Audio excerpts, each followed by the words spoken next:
ქალაქ ოზურგეთის მერმა ბეგის სიორიძემ იოანე პეტრიწის ქუჩის მცხოვრებლები მოინახულა და 12 სართულიანი ბინის სამუშაოები დაათვალიერა.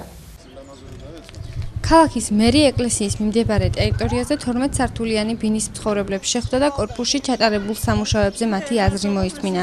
წვიმის დროს წყალი ბინებში შედიოდა და ამის შესახებ მოსახლეობამ ქალაქის მერს მიმართა. შენობის დასავლეთის კედლის თუნუქით შეფუთვა, სადარბაზოს შესასვლელის გარემონტება და კორპუსის ფასადის შეღებვა ეს ის სამუშაოებია, რომელიც ქალაქ ოზურგეთის მერიამ განახორციელა.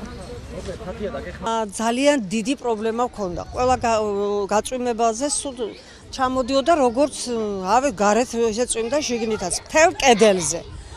ძალიან დიდი ხანი ვიბრძოლეთ ამისთვის და უსაშველო მადლობელი ვართ, მართლა მადლობელი ვართ ბატონი ბეგის. დასრულდა აღნიშნული კორპუსის სარეაბილიტაციო სამუშაოები, სადაც მოსახლეობა 5-6 თვის წინ შემოვიდა განცხადებით, რომ ისინი იყვნენ გაუსაზღვის პირობებში, წვიმის დროს შეძლიოდათ წყალი საცხოვრებელ ფართებში და ჩვენ ადგილობრივი ბიუჯეტიდან დავაფინანსეთ აღნიშნული კორპუსის სარეაბილიტაციო საჭიროებისა თანხები და გამოყავით, რომელიც თითქმის უკვე დასრულებულია.